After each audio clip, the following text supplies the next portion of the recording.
तो स्वागत है फिर से एक बार आपका अपने एग्ज़ाम वर्ड में। और जैसा कि आप जानते हैं रिजल्ट्स आ चुके हैं और जिनके कम स्कोर आए हैं डेफिनेटली उदास हैं, थोड़े लो फील कर रहे होंगे। बट देखो, सबके साथ होता है, परीक्षा है और परीक्षा का काम है कि उसमें सफलता कुछ प्रतिशत लोगों को ही मिलती है, ये सच्चाई। अगर 4 लाख फॉर्म भरे जाते हैं तो उन 4 लाख में से सिलेक्शन 40,000 का होता है, बाकी 3,60,000 फेल होते हैं, या फिर मैं कहूँ अपने मनपसंद विश्वविद्यालय तक नहीं पहुँचते। और जीवन के हर फील्ड में यही होता है। मैं यहाँ आपको फिलॉसफी सुनाने नहीं आया हूँ, ज्ञान देने नहीं आया हूँ। सबसे इम्पॉर्टेंट चीज़ क्या है यार, जब एग्ज़ाम के रिजल्ट आते हैं ना, रिजल्ट आते तो सबसे ज़्यादा बुरा उनको लगता है जो लोग नेट के पैटर्न पर पढ़ रहे होते हैं, और पेपर आ जाता है वन लाइनर। यहाँ पे मैं कहूँगा एक नुकसान होता है उस स्टूडेंट का, जो स्टूडेंट कहीं ना कहीं बहुत डीप चीज़ों को पढ़ रहा होता है, जो एक लॉन्ग टर्म लेके चल रहा होता है। अगर मेरा पॉइंट ऑफ व्यू ये कहता है कि इस तरह की पढ़ाई करने वाला स्टूडेंट नेट का पेपर बहुत जल्दी निकालता है, नेट जरा फर्स्ट अटैम्प्ट में निकाल लेता है, सेकंड अटैम्प्ट में निकाल लेता है। बाकी जो केवल वन लाइनर पढ़ के एंट्रेंस निकाल के यूनिवर्सिटीज़ में पहुँचते हैं, उनके साथ सबसे बड़ी प्रॉब्लम आती है कि नेट जेआरएफ निकालना उनके लिए टेढ़ी खीर साबित होती है काफ़ी लंबे समय तक। अब हम बात करेंगे कुछ और विषयों पे जो कि आपके काम के हैं।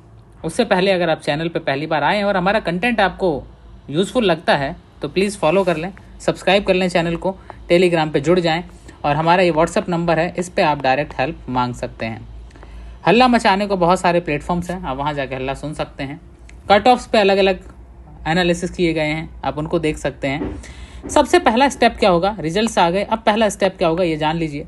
अगले 3 से 4 दिन में देश की सारी लगभग 60 यूनिवर्सिटीज़ जो हैं, जो कि मेन यूनिवर्सिटीज़ हैं, वो अपने पोर्टल ओपन करेंगे।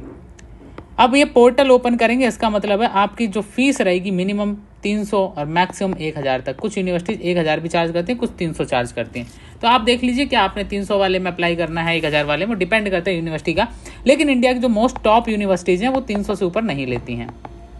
दूसरी चीज़, अब सबसे बड़ा एक बवाल चल रहा है कि यार हम कैसे क्या करें, यूनिवर्सिटी जो हैं वो ऐड कैसे करें, क्योंकि हमने तो एक ही की थी, क्योंकि हमें तो लगा था, हमारे मन ने कहा था कि जेएनयू जाएगा, डीयू मिलेगा, बीएचयू मिल जाएगा, यूनिवर्सिटी ऑफ हैदराबाद मिल जाएगा। लेकिन ऐसा हुआ नहीं, क्योंकि स्कोर आ रहा है 100 आ रहा है, 150 आ रहा है। यार पढ़ाई तो बहुत किया, 169 पे ऑल आउट हो गया हूँ मैं, क्या करूँ।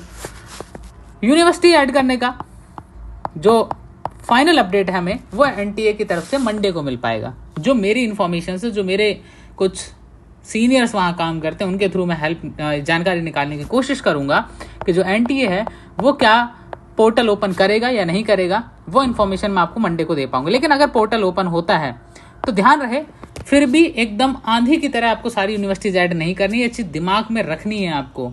हर यूनिवर्सिटी को एकदम आंधी की तरह ऐड नहीं करना है। आप तब भी 5 से 7 यूनिवर्सिटीज ऐड करिएगा, इससे ज़्यादा मत करिएगा। फालतू पैसे लगाने का कोई मतलब नहीं है, फालतू यूनिवर्सिटियाँ चुनने का कोई मतलब नहीं है। पता लगे केवल एमए करनी है तो इससे बढ़िया है फिर इग्नू से कर लो, ठीक है। मच बेटर कि आप किसी ऐसी यूनिवर्सिटी से करें जिसका कोई स्टैंडर्ड नहीं हो, जिसका कोई अच्छा फैकल्टी ना हो। वो सारी चीज़ों को फिर अवॉइड करना ज़्यादा बेहतर होगा। चलिए आगे बढ़ते हैं कुछ और बातों पे जहां आपसे बात करनी बहुत ज़रूरी है। अब एक सवाल उठता है कि क्या हम किसी यूनिवर्सिटी में अप्लाई करें या ना करें। पहला क्वेश्चन ये। तो मेरी एडवाइस है, आप अपना स्कोर अगर शेयर करेंगे, आप अगर अपना स्कोर शेयर करेंगे हमारे साथ, तो हम डेफिनेटली आपको ये बता पाएंगे कि आप किस विश्वविद्यालय में अप्लाई करें, किस में ना करें, पहली चीज़। दूसरी चीज़ ये है कि क्या स्कोर आपका कम है तो आपको 1 साल का गैप लेना चाहिए। ये कुछ क्वेश्चंस हैं जो स्टूडेंट्स के थ्रू मुझे मिले हैं, उन पे बात करना चाहूँगा मैं। अगर आपको लगता है कि आपके लिए एमए बहुत इंपॉर्टेंट है, बहुत ज़्यादा इंपॉर्टेंट है, तब तो आप गैप लीजिए, तब तो आप अगले साल जेएनयू के लिए तैयारी करिए। और अगर आपको लगता है कि एमए उतना इंपॉर्टेंट नहीं है जितना इंपॉर्टेंट आपके लिए 1 साल है, अगर 1 साल आप पढ़ाई को अच्छे से देते हैं तो आप नेट जेआरएफ भी निकाल सकते हैं।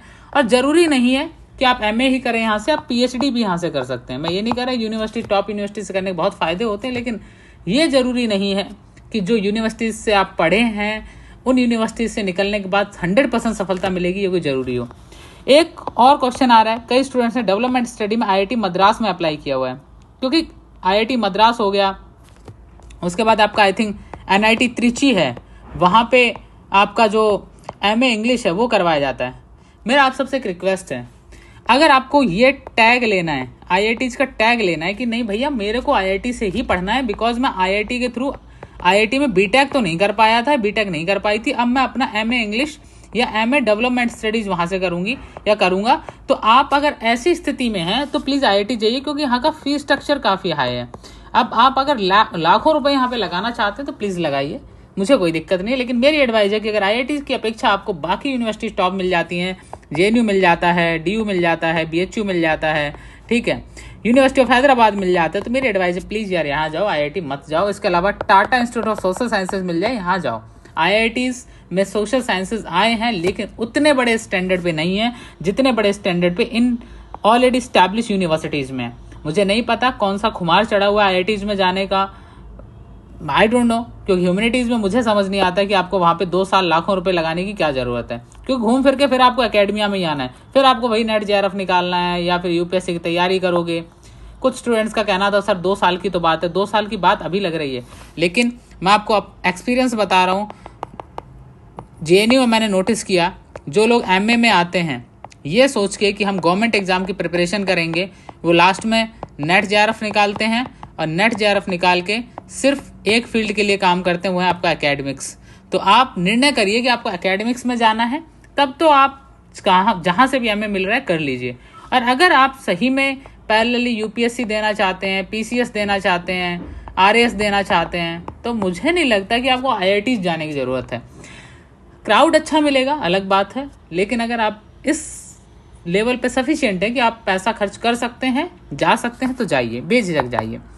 दूसरी बात आती है, हमारे पास हमने गूगल फॉर्म शेयर किया, कई स्टूडेंट्स ने अपना उसमें डेटा फिल किया।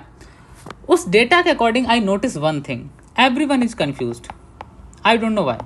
Everyone just want to know about the cut off marks, कि हमारा स्कोर इतना है और हमारा कट ऑफ कितना जाएगा।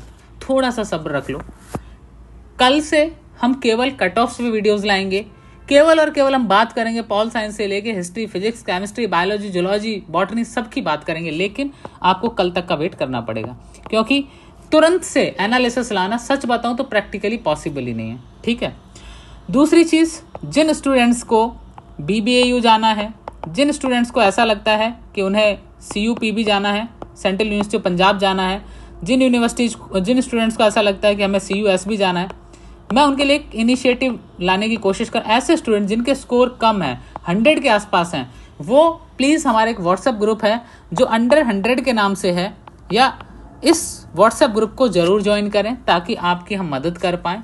निस्वार्थ भाव से कर रहे हैं, आपको पेड काउंसलिंग नहीं दी जाएगी, क्योंकि हमें पता है ऑलरेडी आपका स्कोर बहुत कम है, लेकिन यहाँ पे अगर आप अंडर 100 हैं या 100 के बिल्कुल आसपास हैं, तो आप हमारा अंडर 100 वाला इनिशिएटिव है, इसको ज्वाइन करिए और वहाँ पे हम आपकी हेल्प करेंगे, ठीक है।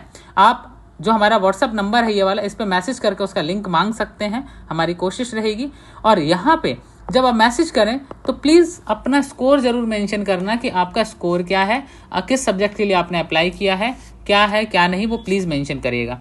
दूसरी इंपॉर्टेंट चीज़ यहाँ पे आती है मेरे प्यारे साथियों, कि जिन स्टूडेंट्स के स्कोर आए हैं, ठीक ठाक आए हैं, जिनको लग रहा है सोशियोलॉजी वगैरह में काफ़ी हाई कट ऑफ जाएंगी, जेएनयू में 90% के आसपास कट ऑफ रहेगी, तो यहाँ ऐसे कोर्सेज में जहाँ आपको लग रहा है कि स्कोर बहुत ज़्यादा जाएगा, उनके बी प्लान क्या हो सकते हैं। तो बी प्लान पे काम करना बहुत ज़रूरी है। जैसे किसी का जेएनयू 2-4 नंबर से नहीं होता है, वो दिल्ली स्कूल ऑफ इकोनॉमिक्स बिल्कुल जाए, कोई दिक्कत नहीं है, कि प्लेसमेंट सेल बहुत अच्छी है, जेएनयू से अच्छी है, ठीक है। कई चीज़ों में डीयू के जो कॉलेज हैं वो डेफिनेटली काफ़ी अच्छे हैं, डीयू के काफ़ी सारे इंस्टीट्यूशन प्लेसमेंट के मामले में बहुत अच्छे हैं। तो मेरी एडवाइस यही है कि आप इनको खासकर डीएससी वगैरह जाएं।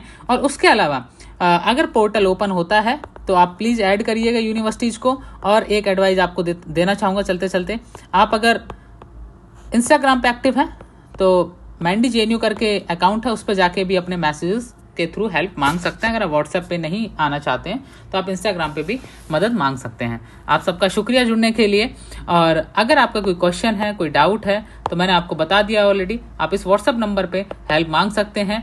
और जो हमारा अंडर 100 करके ग्रुप है उसको जरूर ज्वाइन करें अगर आपका स्कोर 100 के आसपास है। Thank you very much, wish you all the best. मिलते हैं आपसे कल के कट ऑफ एनालिसिस के सेशन में। और हमने जैसा कहा था सब्जेक्ट वाइज कि कट ऑफ किसकी 240 तक रहेगी, पॉलिटिकल साइंस 240 ही रहेगा जेएनयू का, आप लिख के ले लीजिए। जिन्होंने कहा था 210 रहेगा, भैया नहीं रहेगा, मैंने पहले भी बोला था और आज भी बोल रहा हूँ। तो जिन स्टूडेंट्स का स्कोर है जो भी है प्लीज व्हाट्सअप करके जरूर बताएं। टेलीग्राम चैनल से हमारे जरूर जुड़ जाएं। आप सबका शुक्रिया हमसे जुड़ने के लिए। चैनल को सब्सक्राइब कर लें ताकि आपको आने वाले दिनों में अपडेट मिलते रहें।